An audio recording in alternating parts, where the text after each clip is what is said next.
अस्सलाम वालेकुम प्यारे viewers, welcome to my channel. उम्मीद करती हूँ कि आप सब खैरियत से होंगे। आज का टॉपिक नहायत इन्फॉर्मेटिव होने वाला है, स्पेशली पेंशनर्स के लिए, क्योंकि आज मैं पेंशनर सेविंग अकाउंट के बारे में बताने वाली हूँ। वो लोग जो पेंशन अकाउंट ओपन करवाना चाहते हैं या जिन्होंने बैंक अल हबीब में पेंशनर सेविंग अकाउंट ओपन करवाया हुआ है, ये वीडियो दोनों के लिए इन्फॉर्मेटिव होने वाली है।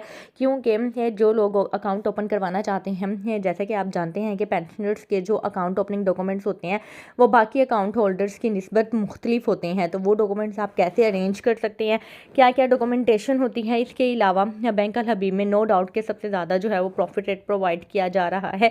कितना रेट है, उस रेट के अकॉर्डिंगली आपको माहाना कितना प्रॉफिट होगा, तो ये सारी डिटेल इस वीडियो में मैं बताने वाली हूँ। बगैर टाइम को ज़ाया किए वीडियो को शुरू करते हैं। और अगर आप मेरे चैनल पर न्यू हैं तो जल्दी से चैनल को सब्सक्राइब कर दें ताकि मेरी आने वाली हर इन्फॉर्मेटिव वीडियो आप तक रिसीव हो सके। अच्छा जी, ये बैंक अल हबीब का पेंशनर सेविंग अकाउंट है। वो पेंशनर्स जो कि जैसा कि मैंने पहले भी एक पेंशन अकाउंट के ऊपर एक वीडियो बनाई हुई है, उसमें मैंने बताया हुआ है कि जब आपको पेंशन अकाउंट ओपन करवाने की इंस्ट्रक्शंस मिलती हैं पेंशनर डिपार्टमेंट से, यानी कि जिस डिपार्टमेंट से आपकी पेंशन लगनी होती है, like AG office, education office, government या कहीं से भी, तो उनकी कुछ इंस्ट्रक्शंस होती हैं। अगर वो कहते हैं कि आप किसी भी प्राइवेट बैंक में अकाउंट ओपन करवा लें तो फिर आप बैंक अल हबीब में अकाउंट ओपन करवा सकते हैं। अगर उनकी इंस्ट्रक्शंस होती हैं कि आपने किसी गवर्नमेंट बैंक में ही अकाउंट ओपन करवाना है तो फिर आपको बैंक ऑफ पंजाब या फिर नेशनल बैंक का इंतखाब करना पड़ता है। तो अगर आपको इस तरह की कोई लिमिटेड इंस्ट्रक्शंस नहीं है तो आप बैंक अल हबीब में पेंशन अकाउंट ओपन करवा सकते हैं। और पेंशन सेविंग अकाउंट के फीचर्स मैं आपको बता देती हूँ कि बैंक अल हबीब में पेंशन अकाउंट के फीचर्स क्या हैं। अच्छा जी, ये इनके फीचर्स हैं। नो इनिशियल डिपॉजिट और minimum balance requirement. One of the best feature, जैसा कि मैं हमेशा से कहती हूँ कि ये होता है कि एक तो आप को अकाउंट खुलवाने के लिए कोई पैसे दरकार नहीं है, यानी कि आप 0 रुपये से भी अकाउंट ओपन करवा सकते हैं। दूसरी बात, मिनिमम बैलेंस रिक्वायरमेंट कोई नहीं है, आप जितनी चाहें अमाउंट इसमें रख सकते हैं। यानी कि अगर आपके अकाउंट में 0 बैलेंस भी होगा तो भी आपको कोई चार्जेस हिट नहीं होंगे। नेक्स्ट है जी, no charges on opening and closure of account. यानी कि अगर आप अकाउंट ओपन करवाते हैं, जैसा कि मैंने आपको बताया कि आपको कोई फीस पे नहीं करनी पड़ती। इसके अलावा अगर आप अकाउंट बंद भी करवाते हैं तो उसके भी कोई चार्जेस नहीं है। नेक्स्ट है फ्री स्टैंडिंग इंस्ट्रक्शंस। आपको जो आप फ्री स्टैंडिंग इंस्ट्रक्शंस दे सकते हैं। स्टैंडिंग इंस्ट्रक्शंस क्या होती हैं कि कुछ अकाउंट्स होते हैं, जैसे उन्होंने रेंट वगैरह पे करना होता है चेक के जरिए या अकाउंट के जरिए किसी के अकाउंट में ट्रांसफ़र करवाना होता है, या कोई भी उनकी कोई मंथली फिक्स एक्सपेंसेस होते हैं, तो उस सिनेरियो में आप अपने बैंक वालों को इंस्ट्रक्ट कर सकते हैं कि आप मेरे अकाउंट से इस हर महीने इस डेट को इतनी अमाउंट जो है वो इस अकाउंट में ट्रांसफ़र कर दीजिएगा। जिससे ये होता है कि आपकी रिस्पॉन्सिबिलिटी ख़त्म हो जाती है और बैंक एक जो है वो आपके अकाउंट में इंस्ट्रक्शंस में फिक्स कर देता है और ऑटोमेटिकली जो है वो हर महीने की उस डेट को आपके अकाउंट से पैसे ट्रांसफ़र हो जाते हैं।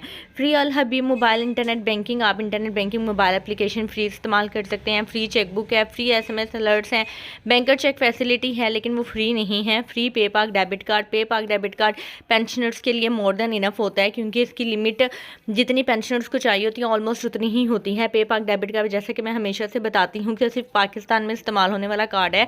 आप इस कार्ड के जरिए किसी भी इंटरनेशनल वेबसाइट के ऊपर पेमेंट नहीं कर सकते हैं, ना ही इसको अब्रॉड में इस्तेमाल कर सकते हैं। अगर आपने सिर्फ पाकिस्तान में इस्तेमाल करना है तो पे पाक डेबिट कार्ड आपके लिए फ्री है। और अगर आपने कोई दूसरा कार्ड लेना है, यानी कि आपका यूसेज ज़्यादा है या आपने अब्रॉड वगैरह में इस्तेमाल करना है या इंटरनेशनल वेबसाइट के ऊपर यूज़ करना है, तो फिर आपको दूसरा कार्ड लेना होगा, लेकिन उसके चार्जेस होंगे।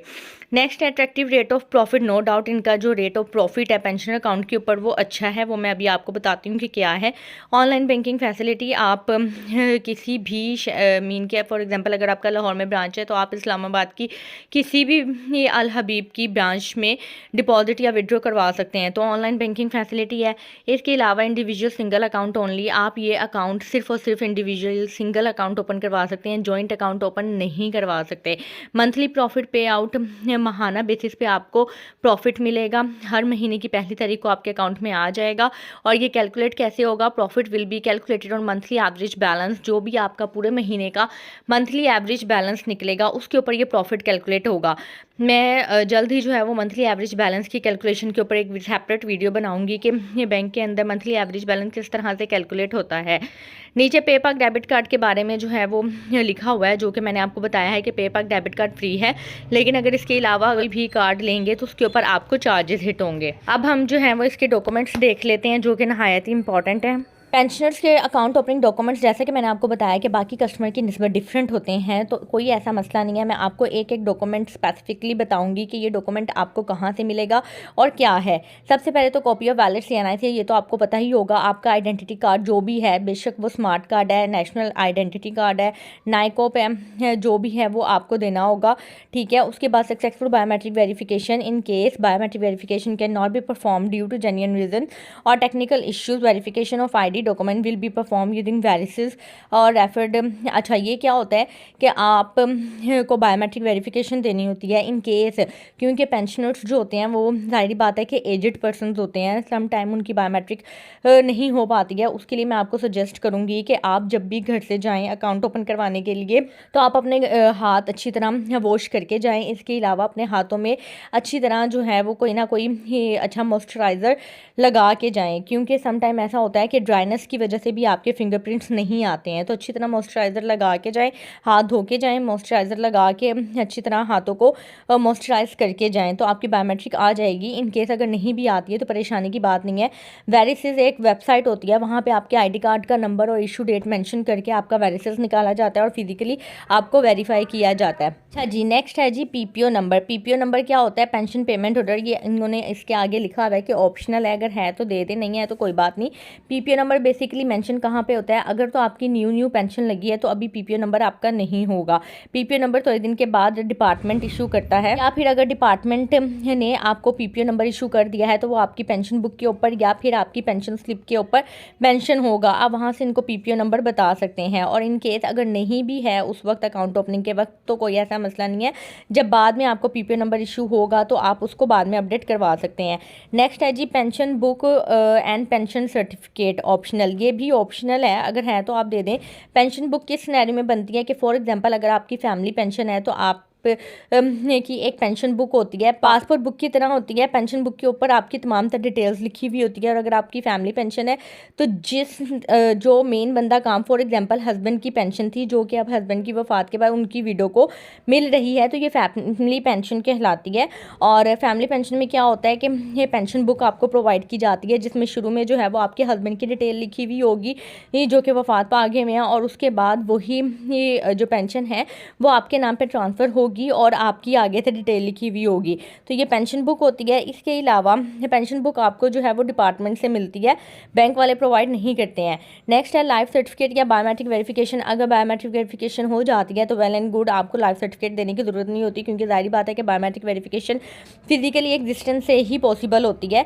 लेकिन इन केस अगर बायोमेट्रिक वेरिफिकेशन नहीं होती तो फिर आपको एक लाइफ सर्टिफिकेट देना होता है। लाइफ सर्टिफिकेट का परफॉर्मा जो है वो आप ऑनलाइन भी डाउनलोड कर सकते हैं, अदरवाइज आप बैंक वालों से स्पेसिमेन ले सकते हैं। उसके ऊपर आपका नाम, आपकी वल्दियत यानी कि जो भी आपका सरनेम है, आपका ID कार्ड नंबर और जिस डेट को आप लाइफ सर्टिफिकेट जमा करवा रहे हैं वो डेट मेंशन की जाती है। और नीचे अटेस्टेशन का एक पोर्शन होता है, वहाँ पे आपने किसी भी 17 ग्रेड ऑफिसर से अटेस्टेशन करवानी होती है, बेशक वो टीचर हो या किसी भी यूनियन काउंसिल के सेक्रेटरी से आप अटेस्ट करवा सकते हैं। इवन कि बैंक ऑफ पंजाब के किसी परमानेंट एम्प्लॉय से भी आप इसको अटेस्ट करवा सकते हैं, नेशनल बैंक या बैंक ऑफ पंजाब के।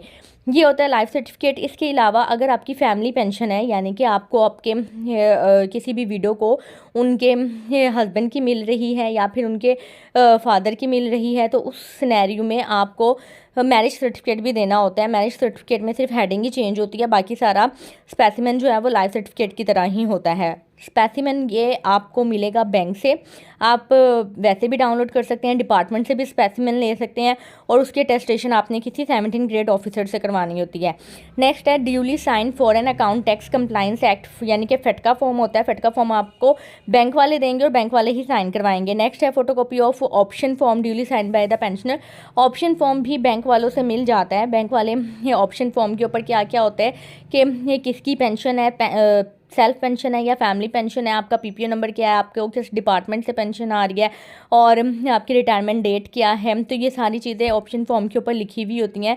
ये भी दोनों जगह से मिल जाता है, बैंक वाले भी दे देते हैं और डिपार्टमेंट वाले भी। बेहतर यही है कि आप बैंक वालों से ले लें, बल्कि लेने की ज़रूरत नहीं है। ऑप्शन फॉर्म बैंक वाले खुद ही आपको प्रोवाइड करके साइन करवा लेंगे और साथ में BM के साइन हो जाएंगे। नेक्स्ट है जी duly sign self certification form CRS individual.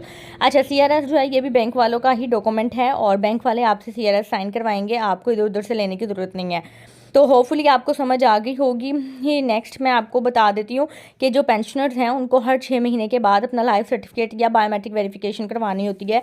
ये इस वजह से होती है कि ये वो उनको बैंक वालों को जो है वो फिज़िकली प्रूफ चाहिए होता है कि ये जो पेंशनर्स हैं वो हयात हैं या वफ़ात पा चुके हैं, क्योंकि बहुत से केसेस ऐसे हुए हैं कि पेंशनर के वफ़ात पाने के बाद भी उनके कार्ड या चेकबुक वगैरह से उनके फैमिली वाले पेंशन लेते रहे हैं काफ़ी अर्से तक।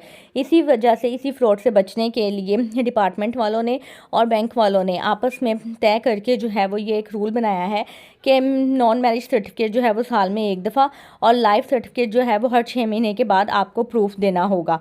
वीडियो थोड़ी सी लेंथी हो गई है, डॉक्यूमेंट्स मैंने आपको each and everything complete detail में बता दिया। फिर भी अगर आपकी कोई क्यूरी हो, कोई भी मसला मसाइल हो तो आप मुझसे पूछ सकते हैं। नेक्स्ट मैं आपको इसका प्रॉफिट रेट बता देती हूँ कि पेंशन अकाउंट के ऊपर बैंक अल हबीब आपको क्या प्रॉफिट रेट दे रहा है और आपकी इन्वेस्टेड अमाउंट के ऊपर इस रेट के अकॉर्डिंगली माहाना प्रॉफिट कितना बनेगा। ये है जी बैंक अल हबीब में पेंशनर अकाउंट को जो प्रॉफिट रेट दिया जा रहा है वो 20.75% पर annum है, जो कि बाकी बैंक्स की निस्बत कंपैरेटिवली ज़्यादा है।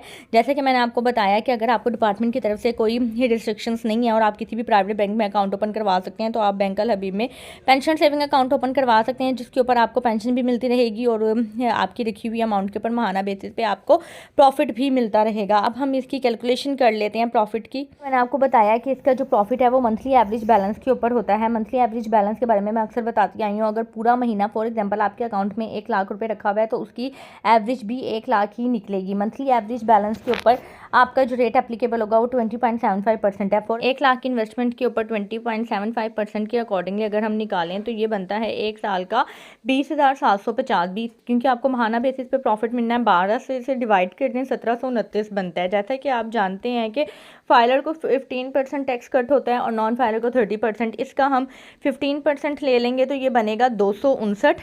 ठीक है, 1729 में से आप 259 जो है वो 259 लेस करेंगे तो 1470 जो है वो 20.75% के अकॉर्डिंगली 1 लाख की मंथली एवरेज बैलेंस के ऊपर आपको जो माहाना बेसिस पे प्रॉफिट मिलेगा वो है 1470। और अगर आप नॉन फाइलर हैं तो जैसा कि नॉन फाइलर का डबल टैक्स कट होता है तो मज़ीद 259 से लेस करेंगे तो 1211 बनेंगे। अब मैं आपको नॉन फाइलर के अकॉर्डिंगली बता देती हूँ। अगर आपका माहाना प्रॉफिट 1211 है और आपकी इन्वेस्टमेंट जो है वो इससे ज़्यादा है, यानी कि 1 लाख से ज़्यादा है, तो जितने भी लाख की है आप उसको उससे मल्टीप्लाई कर सकते हैं। यानी कि 1 लाख की इन्वेस्टमेंट के ऊपर नॉन फाइलर को अगर 1211 प्रॉफिट होता है महाना बेसिस पे, तो अगर आपकी 2 लाख की इन्वेस्टमेंट है तो इसी को 2 से मल्टीप्लाई कर दें। अगर आपकी 3 लाख है तो 3 से कर दें। अगर आपकी 5 है तो 5 से कर दें। इस तरह जितने लाख की भी आपकी मंथली एवरेज बैलेंस, आपको पता है कि मेरा मंथली एवरेज बैलेंस 5 लाख आ रहा है, तो आप महाना प्रॉफिट को 5 से मल्टीप्लाई कर दें, क्योंकि ये महाना प्रॉफिट 1 लाख की इन्वेस्टमेंट के ऊपर निकला हुआ है। तो जितने लाख की इन्वेस्टमेंट होती जाएगी उतने से आप मल्टीप्लाई करते जाएंगे। उम्मीद करती हूँ कि वीडियो आपको पसंद आई होगी, समझ आ गई होगी। अगर आपने वीडियो को यहाँ तक देखा है, लाइक किया है, तो उन लोगों के साथ शेयर कर दें जिन लोगों को इसकी ज़रूरत है। अपना ख्याल रखिएगा, दुआ में याद रखिएगा। मुझे इजाज़त दें। अल्लाह हाफिज़।